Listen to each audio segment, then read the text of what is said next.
aí chegou a hora da gente falar do Mundial de Superbike, como estamos fazendo, né, nessa cafeteria, e é uma tendência a gente fazer nos outros cafeterias, Thiago Santa Rosa. Pensar naquele nosso ouvinte, né, naquela audiência rotativa que a gente pode chamar, aquele que está ouvindo pela primeira vez o Cafeteria agora, não sabe muito bem como está o campeonato da Superbike, não acompanha a categoria. Então, antes da gente começar a falar das etapas em si, a gente está dando um tapa no campeonato em si, a temporada, falando um pouquinho da temporada como um todo, para a gente fechar especificamente nas etapas que a gente teve desde a última gravação do Cafeteria. Se você pudesse explicar para alguém que nunca acompanhou o Superbike, como está a temporada de 2016 de Thiago Santa Rosa? Bom, meu caro Raposo, eu explicaria da seguinte maneira: nós temos, primeiro que seria, eu explicaria a competição. Falaria que essas motos são motos muito parecidas com aquelas que andam na rua, com algumas alterações necessárias para correr nos circuitos homologados pela FIM, que é a Federação Internacional de Motociclismo. E aí a pessoa perguntaria: "Ah, mas o campeonato ele é equilibrado?" De fato, o campeonato é equilibrado, mas você olha as corridas, muitas delas estão tendo domínio de uma marca que é a Kawasaki. Kawasaki, por sinal, nesse campeonato utiliza as cores verde e preta, como utiliza nas motos de rua mais conhecidas dela, né, que é o modelo Ninja. Aí vem a Ducati, também batalhando ali logo atrás, mas aí eu já entraria um pouco no detalhe do campeonato, mas sempre alguém escorrega, deixando livre para Kawasaki abrindo distância no campeonato. De qualquer maneira, o campeonato tem sido bom. Algumas provas têm sido não tão boas, não tão disputadas quanto o campeonato apresenta neste momento, principalmente depois da última etapa em Laguna Seca, onde teve uma queda que ninguém esperava. E você, Diogo, como você complementaria essa explicação do Rosa? Eu complementaria colocando que a gente tem um pouco mais atrás mais duas marcas japonesas, né, na Honda e na Yamaha. A Yamaha perdão, a Honda com a chegada do Nick Hayden e com a continuação, né, do jovem e muito bom Van der Mark, que vem fazendo um campeonato, eu diria até mais do lado dos pilotos, né, porque o equipamento não é lá tudo isso, mas os pilotos realmente vem tendo um bom campeonato. E da Yamaha que volta de vez para o campeonato, né, esse ano, né, com o apoio de fábrica. Ela estava no campeonato nos últimos anos, mas sem com motos privadas, né, sem o apoio da fábrica. Nesse ano eles vêm com tudo com o apoio da fábrica.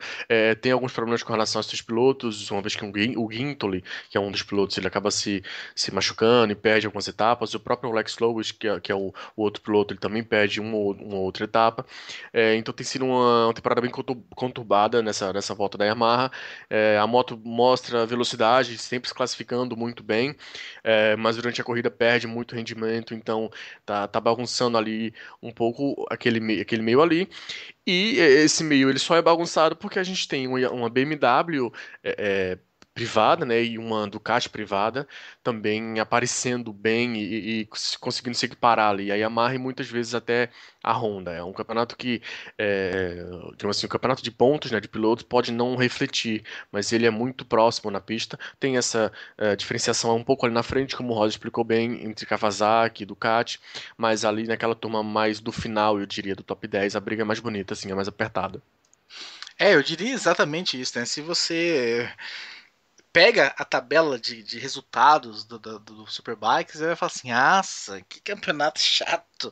Não vou ver isso não. Olha isso aqui, só dá Kawasaki, só dá. Ninguém ganha dessa Kawasaki. Mas acredite na gente, sabe? As corridas são boas, as corridas têm disputas, têm ultrapassagens legais, tem um que ultrapassa, e leva o X, e leva o troco, moto lado a lado. As corridas são boas. Mas por algum motivo, sabe-se lá qual, no fim só dá a Kawasaki. E nas últimas duas etapas, né, que é as que a gente tem que falar aqui no Cafeteria, eles correram em Misano no fim de maio, logo após a gravação, né, da última cafeteria que a Superbike estava. Em junho, então, a gente acabou no falando dela. Então, e tem que falar também de Laguna Seca.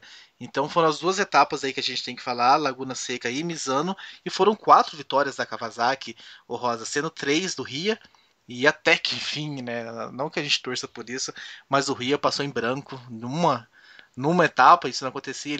Para vocês terem ideia, cara, o ouvinte, haviam sido até agora uma, duas, três, quatro, cinco, seis, sete, oito, 18 corridas. Tivemos 18 corridas nesse ano. Nas 17 primeiras corridas, o Jonathan Ria foi 17 vezes ao pódio. Além de nunca ter abandonado, ele tinha terminado todas as corridas no pódio. Mas em Laguna Seca isso acabou, Thiago Rosa. Sim, exatamente. O Jonathan Rea nós já falamos no início do campeonato que era o favorito, até pelo que ele já havia feito no ano passado. Tinha o Tom Sykes ali, um piloto experiente, que estão brigando com ele. E ele foi ao longo do campeonato consolidando a sua posição com essa regularidade. E a regularidade, assim, quando ele não vence, chega em segundo e muito raramente, então, chegava em terceiro, na terceira posição. Na prova de Laguna Seca, a segunda corrida, ele caiu. E aí isso já mudou um pouco o panorama do campeonato, dando uma oportunidade do seu companheiro Tom Sykes chegar para a disputa.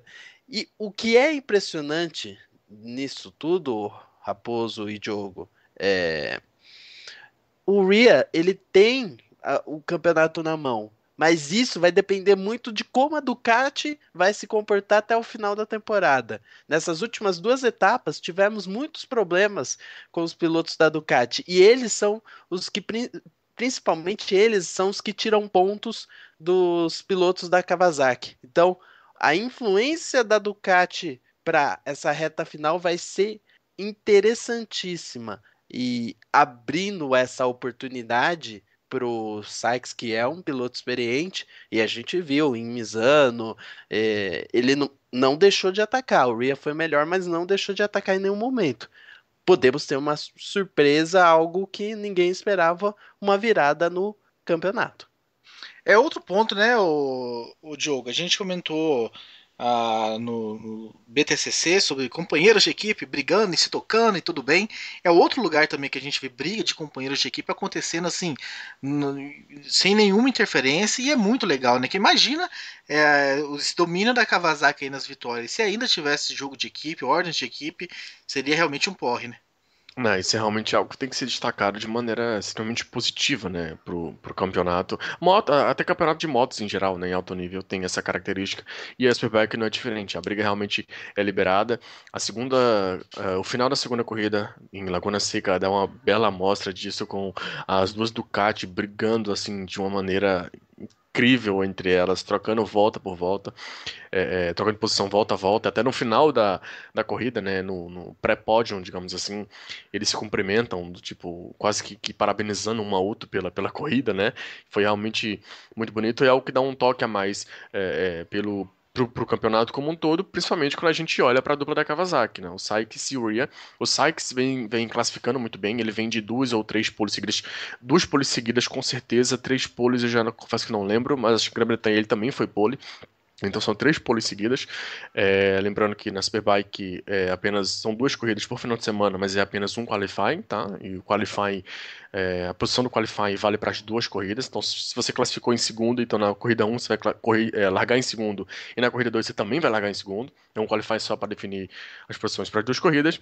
Então o Sykes vem classificando melhor, mas o Ria naquele velho esquema constante e sem perder nada por volta, né? Um ritmo absurdo, sempre se mantendo forte, ele vem conseguindo algumas vitórias, até pegou algum certo hiato, eu diria, né? Porque ele vence em Assen, e aí ele passa Imola, Donington, ele passa algumas etapas sem vencer, e aí volta a vencer em Misano, vence as duas de Misano, vence a primeira em Laguna Seca, até deu o problema com a moto na segunda corrida de Laguna Seca, que aí o Sykes faz o seu papel, capitaliza, vence a corrida e aproveita para começar, digamos assim, a busca pelo campeonato, né, pela liderança do campeonato. Tá difícil, tá longe, o Ria você falou bem na quantidade de pódios do Ria, é um negócio absurdo, e o Sainz já tem alguns abandonos no campeonato, na temporada até aqui, né? Então torna ainda mais difícil a situação para ele. Mas bom, ele tá fazendo o papel dele. Ele também tem o Kawasaki, quando o Rhea tá lá, ele briga, consegue vencer às vezes, outras vezes perde. E nessa situação que o Rhea não esteve, ele foi lá, capitalizou, conseguiu a vitória e vai em busca do campeonato. É difícil, mas se matematicamente ainda é possível, então acho que ele tem total méritos e tá muito certo em acreditar que ainda dá. Mas é difícil. Como fazer, Rosa?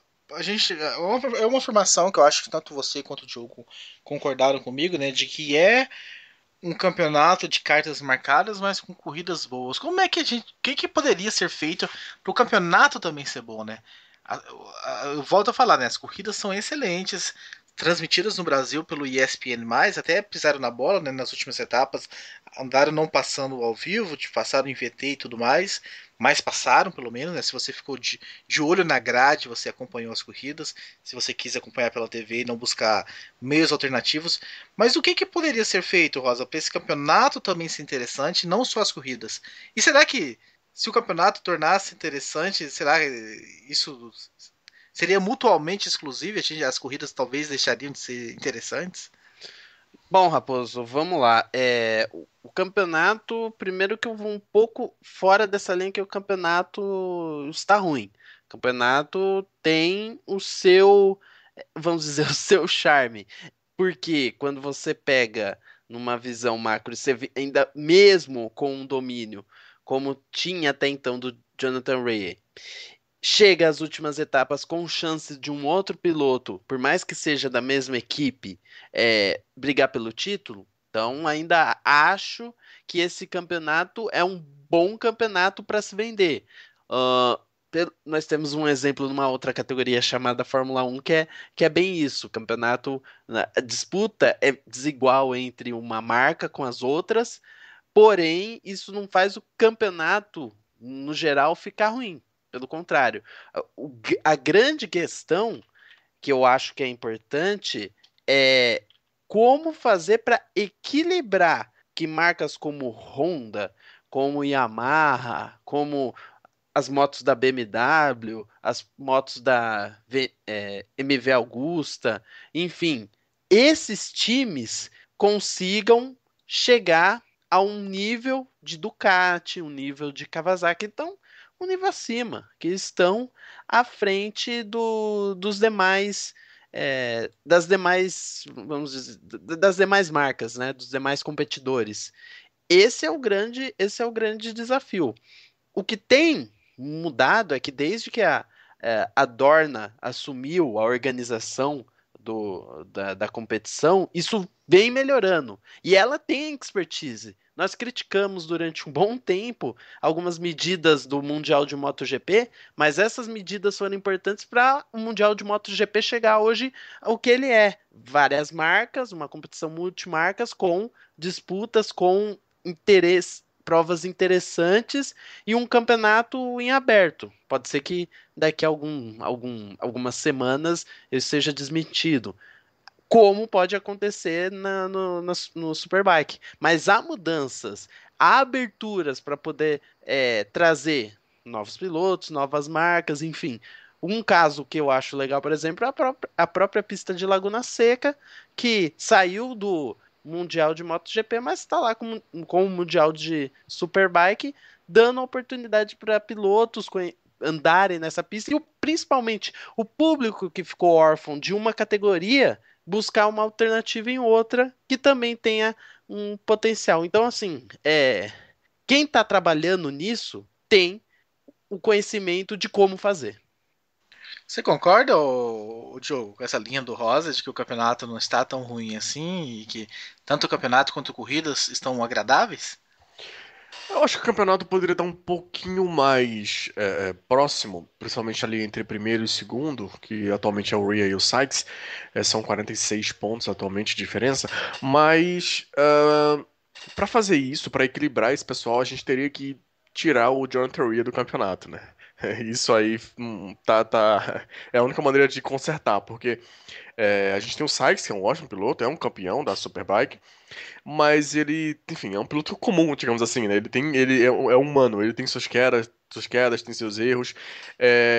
Agora, o Rhea realmente é o cara que foge totalmente. É um cara que consegue pódios constantemente, então ele se impõe de uma maneira que é quase impossível buscar ele, né? Ano passado foi o primeiro ano dele na Kawasaki, e esse ano também, ele realmente vem, e é bom explicar que a Kawasaki, ela dá esse pulo de performance no ano passado e nesse ano, porque ali lá, acho que no início de 2014, que é quando a Dorna assume, ele já faz uma série de mudanças técnicas, né, no campeonato, até barateando mesmo o campeonato.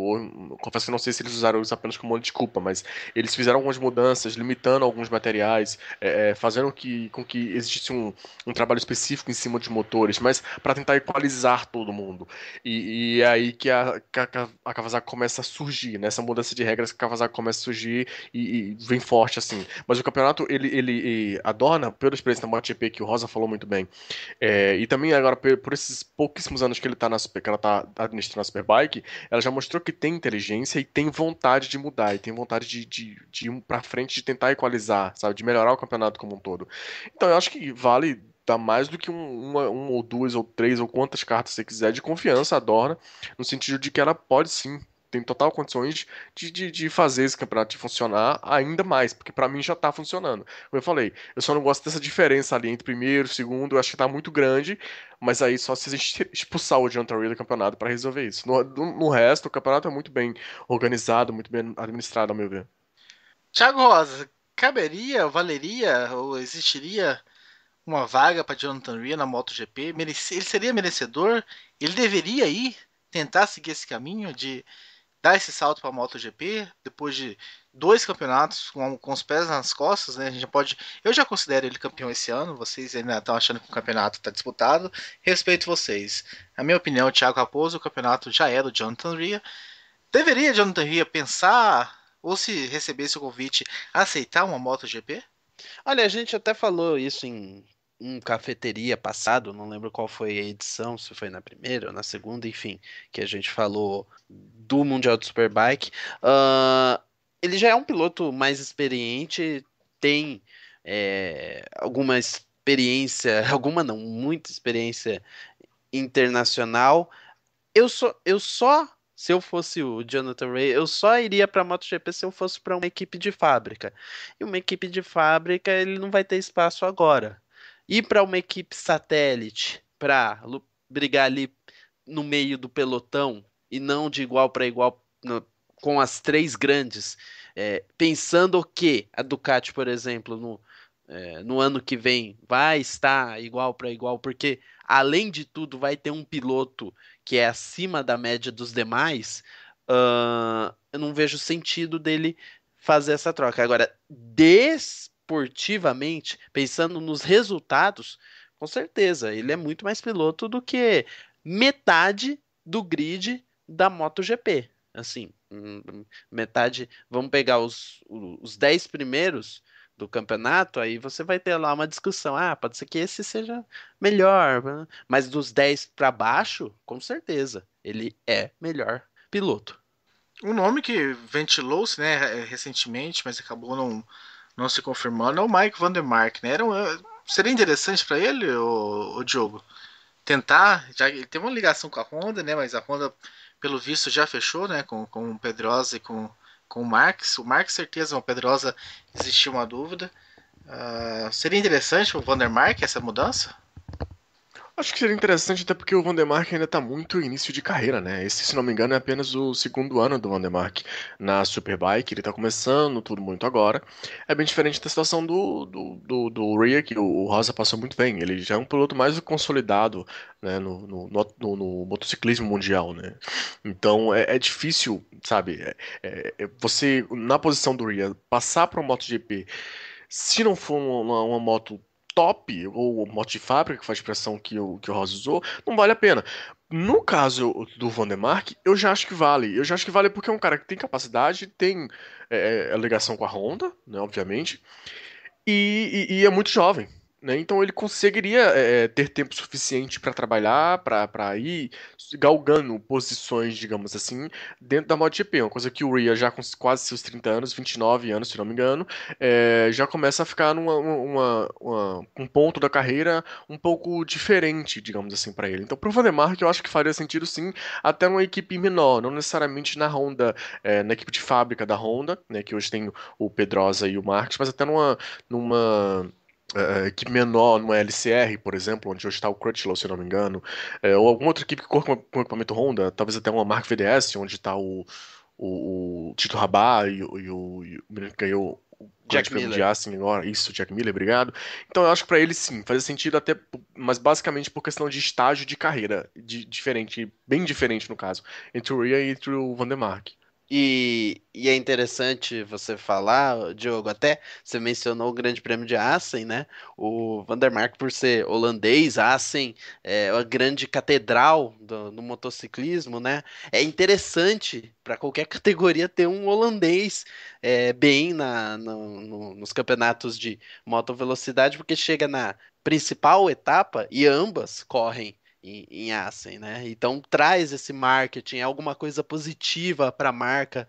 Eles vendem isso. É que nem também quando tem a mesma situação, por exemplo, de um piloto japonês que começa a se destacar e aí Honda e Yamaha já puxam esse piloto para ver se ele pode andar na equipe de fábrica. Já aconteceu isso várias vezes com pilotos japoneses nas equipes satélites. E aí, quando chega lá na prova do Japão, os olhos de todo mundo ficam atentos. Às vezes até aparece um japonês ou outro, porque é importante, do ponto de vista mercadológico também é importante. Então, o Vandermark acaba sendo um bom ativo para trazer a atenção para um mercado que é consumidor do motociclismo, que é o mercado holandês, que não tem um grande piloto de motociclismo. Surgiu um de automobilismo bom esses tempos aí, mas de motociclismo não tem surgido. Bem, a gente tem pela frente mais 4 etapas apenas, né? Já está chegando ao fim aí do campeonato. A gente tem Lausitz, Magny-Cours, Jerez e Losail. Nós vemos aí, estamos vindo, né, de 6 vitórias seguidas de pilotos da Kawasaki. O Sykes, né, como a gente falou muito bem no Cafeteria, a ligação que ele tem com Donington Park, varreu Donington Park. Em Misano, as 2 corridas vencidas pelo Rhea. Em Laguna Seca, cada um venceu uma. Em Sepang, né, a primeira vitória do Sykes e a segunda deu o Nick Hayden por causa daquela chuva que caiu, porque talvez estaríamos aqui falando de 8 vitórias seguidas. Então dá para acreditar que dá para ver uma Honda novamente brigando por vitórias nessas 4 últimas etapas, o jogo? Ou você acha que só com muita sorte, se vier chuva, alguma coisa, algum fator externo, porque a Kawasaki realmente nesse momento, tá no momento dela e dificilmente vai perder isso agora nessa reta final. Não, a Honda não. Eu diria até que a Honda tem piloto, mas não tem equipamento para isso tudo, né? Essa Não, vitória do eu queria perguntar do Ducati. Eu falei Honda porque eu tava com o Vandermark na cabeça, mas era Ducati que eu queria perguntar. Porque a Ducati foi quem já venceu, né? Teve mais vitórias, né, essa temporada. Isso. Depois da Kawasaki, Mas você correto. pode responder com as duas, então. Ducati, Honda, ou até Yamaha. Alguma outra montadora vai conseguir fazer frente nessa reta final? Se alguma fizer, vai ser a Ducati. A Ducati, a gente viu algumas etapas, por exemplo, a Ducati em Aragon, onde o Davis venceu as 2 corridas, em Imola, onde de novo o Davis venceu as 2 corridas. A Ducati vem se mostrando como a grande concorrente, né? A grande concorrente, mas esbarra na dificuldade dos seus pilotos, eu diria quase que se manterem na pista, né? Tanto o Davis quanto o Giugliano, eu diria até que o Giugliano principalmente, eles vêm caindo muito, muito. Durante toda a temporada caíram bastante. O Caindo Davis, literalmente, né? Caindo. exatamente, caindo da moto, abandonando a corrida. O Davis ele vem de 3 abandonos em 6 corridas, e todos por conta de queda. Então, realmente, sabe, isso começa a pesar bastante. Pensando em uma corrida específica, assim, uma vitória, avulsa, alguma coisa do tipo, eu acho que realmente só a Ducati conseguiria. Eu não. Sou capaz de dizer assim, de apontar uma pista específica em que eles encaixariam muito bem, mas eu acho que não, a gente não pode tirar a possibilidade de, assim como eu já falei, cara, como a gente já viu em Aragon, como a gente já viu em Imola, de eles encaixarem numa pista e vencer uma corrida no final de semana, realmente, claro, tem toda a chance de acontecer.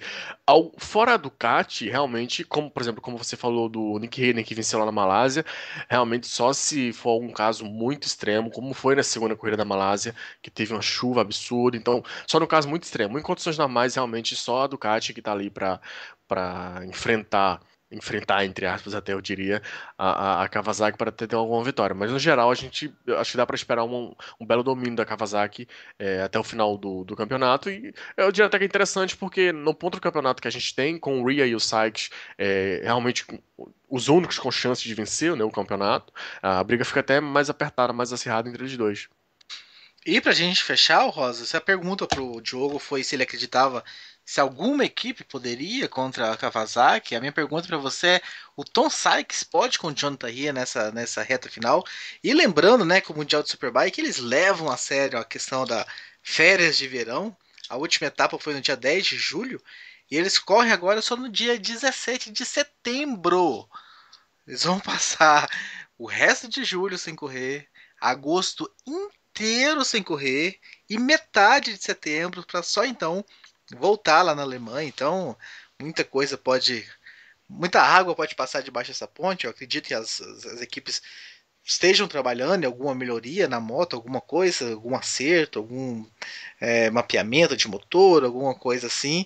Você acredita que Sykes nessa reta final pode aí engrossar o caldo do Ria ou não? Ah, como piloto, sim, sem dúvida. Ele pode conquistar vitórias nessas pistas. De novo, piloto experiente que tem capacidade e condição de lutar e tem mostrado isso ao longo do campeonato com o Jonathan Rea. Eu volto a uma resposta que eu dei também, que vai depender muito das Ducatis no final dessa temporada. Vocês mencionaram as que vão ter 4 corridas, pelo menos em duas, que é em Magny-Cours e em Losail, eu acredito que a Ducati venha bem, porque são pistas de alta, né? Com curvas, duas curvas ali mais fechadas, mas pistas de alta. E foram nessas pistas que a Ducati surpreendeu um pouco mais a Kawasaki. Em circuitos mais travados, a Kawasaki conseguiu se desenvolver melhor. É mais ou menos o que acontece com a Ducati no Mundial de MotoGP. É uma moto que tem uma potência muito grande, desenvolve muito em reta, mas em curva ela é difícil de domar. Tanto é que o Diogo mencionou das quedas dos pilotos da Ducati, e eu lembro disso, né? Por ser talvez uma moto mais instável que as outras, ela acaba proporcionando esse tipo de situação. Mas de 4, ter duas oportunidades para eles tomarem pontos do Ria pode não ser o suficiente para o Sykes. De qualquer maneira, pensando nessa linha, eu ainda acredito que o campeonato esteja aberto, pois o Sykes vai com certeza buscar alguma coisa. Mas o Ria também não vai deixar barato. O que eu espero é que essas 4 etapas sejam boas, como as provas de Misano e a de Laguna Seca foram, porque a gente comentou, passou por cima, mas temos que dar ênfase. As provas, no geral, foram muito boas. Tiveram disputas, vários acontecimentos diferentes. A prova de Laguna Seca espetacular, com disputas muito boas entre vários pilotos diferentes. Então, assim, é isso que também, como fã de motociclismo, espero ver no final do campeonato. Depois, ouvinte, desse discurso motivacional do Diogo e do Rosa, para tentar convencer vocês a acompanhar o campeonato, eu digo a vocês que provavelmente em Jerez o Ria já sacramenta esse título aí, campeão com os pés nas costas. Em Losail ele corre apenas para cumprir tabela e receber a faixa de campeão da temporada Qua- 2016 Quando que ele ganha o campeonato? em Jerez. Em Jerez. Caro ouvinte, vai ter aposta em Jerez para o Mundial de Superbike. Valendo nudes. É, Passando então aqui o campeonato rapidamente, né? O Ria tá com 368 pontos contra 322 do Sykes, 260 do Davis e 185 do Giuliano, e o Vandermark empatado com o Giuliano na quinta colocação aí, fechando o top 5. Como passei rapidamente o calendário, né? Agora só em setembro, 17 de setembro, provavelmente uma semana depois do Cafeteria. Então a gente deve falar da Superbike só em outubro. O que isso significa? Que você tem tempo suficiente. Se você é aquele ouvinte lá do início do bloco que eu citei, que não acompanhou nada de Superbike esse ano e que a gente deu aí um overview, você tem mais do que tempo suficiente para correr atrás e colocar essas corridas em dias. Não sabe onde? Não sabe como acompanhar? Onde assistir essas categorias? Principalmente as corridas que já passaram? Entre em contato com a gente, escreve no cafécomvelocidade@gmail.com ou chama a gente aí em Twitter, WhatsApp, o que for, e a gente manda o link, tudo bonitinho, tudo em prol de você acompanhar essas corridas e vir participar dessa discussão com a gente.